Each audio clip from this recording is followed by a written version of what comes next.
Hi viewers, இன்னைக்கு நம்ம சேனலில் ஒரு புது சீரீஸோட வந்திருக்கேன். Get together series. ரீசெண்டாக ஒரு கிட்டி பார்ட்டிக்கு நான் போயிருந்தேன். எல்லாரும் ஒரு ரெசிபி கொண்டு வந்திருந்தாங்க. அதில் நான் செஞ்சுட்டு போன ரெசிபி கஸ்டர்ட். அந்த ரெசிபி உங்களோட இப்போ ஷேர் பண்ண போகிறேன்.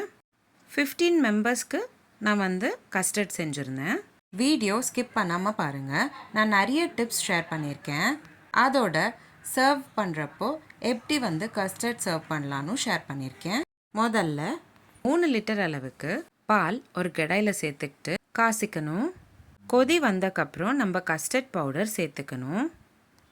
உங்களுக்கு கஸ்டர்ட் எவ்வளோ திக்காக தேவைப்படுதோ அதுக்கேற்ற மாதிரி கஸ்டர்ட் பவுடர் ஆட் பண்ணிக்கிற மாதிரி இருக்கும். இன்றைக்கி நான் 3 லிட்டர் பாலுக்கு 100 கிராம் அளவுக்கு கஸ்டர்ட் பவுடர் சேர்த்துக்கிறேன்.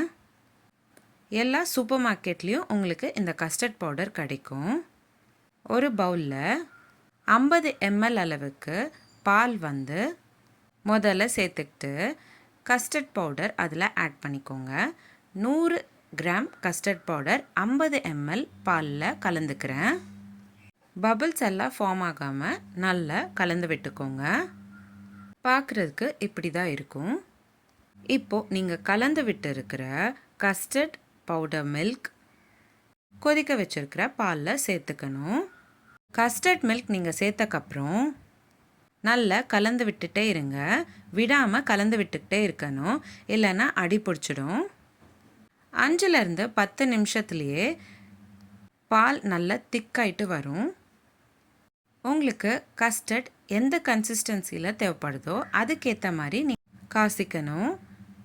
நல்ல திக்கான கன்சிஸ்டன்சிக்கு வந்தக்கப்புறம் நம்ம இனிப்பு சேர்த்துக்கணும். இனிப்புக்கு சர்க்கரை சேர்த்துக்கிறேன். 3 லிட்டர் பாலுக்கு 120 கிராம் அளவுக்கு சர்க்கரை சேர்த்துக்கிறேன். அதாவது 1 லிட்டர் பாலுக்கு 8 ஸ்பூன். அப்போது 3 லிட்டர் பாலுக்கு 24 ஸ்பூன் சர்க்கரை சேர்த்துக்கிறேன். சர்க்கரை சேர்த்தக்கப்புறம் மறுபடியும் நல்லா கலந்து விட்டுக்கோங்க. சர்க்கரைலாம் நல்லா மெல்ட் ஆகிட்டு மறுபடியும் கொஞ்சம் தின்னான கன்சிஸ்டன்சிக்கு மாறும். ஒரு 5 நிமிஷம் போல் மறுபடியும் கொதிக்க வச்சிங்கன்னா திக்கான கன்சிஸ்டன்சிக்கு மறுபடியும் மாறிடும். அவ்வளோதாங்க, கஸ்டர்ட் ரெடி ஆகிடும். நீங்கள் ஒரு பவுலில் ட்ரான்ஸ்ஃபர் பண்ணிவிட்டு நல்ல ஃபேன் காற்றுல ஆற வச்சுட்டு அதுக்கப்புறமா நீங்கள் ஃப்ரிட்ஜில் ஒரு 4 to 5 hours வரைக்கும் ஸ்டோர் பண்ணி வச்சுக்கோங்க. அதுக்கப்புறம் நீங்கள் சர்விங் பவுலுக்கு மாற்றிக்கிட்டு சர்வ் பண்ணிக்கலாம்.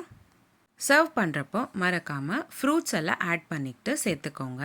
நான் இன்றைக்கி ஆப்பிள், பொமோகிரானட், கிரேப்ஸ் எல்லாம் சேர்த்துக்கிட்டு எவ்வளோ குவான்டிட்டி ஃப்ரூட்ஸ் இருக்கோ அவ்வளோ குவான்டிட்டி பனானாவும் சேர்த்துக்கிட்டேன். பனானா அதிகமாக இருந்ததுன்னா கஸ்டர்ட் சாப்பிட்றதுக்கு ரொம்ப சுவையாக இருக்கும். இது எல்லாமே சேர்த்துக்கிட்டு கஸ்டர்ட் சர்வ் பண்ணுறப்போ இந்த ஃப்ரூட்ஸ் எல்லாம் சேர்த்து சர்வ் பண்ணிக்கிட்டேன். நீங்கள் டெசர்ட் மாதிரி இதை டிஸ்ப்ளே பண்ணணும் அப்படின்னு நினச்சிங்கன்னா ஒரு பவுலில் முதல்ல ஒரு ஸ்பூன் அளவுக்கு கஸ்டர்ட் சேர்த்துக்கிட்டு அது மேலே கேக் லேயர் சேர்த்துக்கிட்டு மறுபடியும் கஸ்டர்ட் லேயர் ஆட் பண்ணிவிட்டு அதுக்கு மேலே ஃப்ரூட் சேர்த்துக்கிட்டு மறுபடியும் கஸ்டர்ட் லேயர் ஆட் பண்ணிவிட்டு மேலே கேரமல் பவுடர் சேர்த்துக்கலாம். கூடவே உங்களுக்கு எந்த ஃப்ளேவரில் ஐஸ்கிரீம் தேவைப்படுதோ அந்த ஃப்ளேவர் ஐஸ்கிரீம் சேர்த்துக்கோங்க. ரொம்பவே சுவையாக இருக்கும். ஒரு வாட்டி கண்டிப்பாக ட்ரை பண்ணி பாருங்கள். உங்களுக்கு தேவைப்பட்டால் ஜெல்லி அண்ட் நட்ஸ் கூட சேர்த்துக்கலாம்.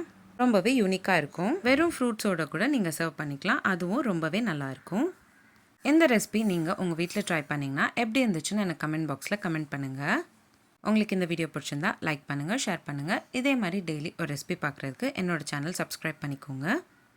நம்மளோட சேனலில் இந்த மாதிரி நிறைய சீரீஸ் போஸ்ட் பண்ணியிருக்கோம்.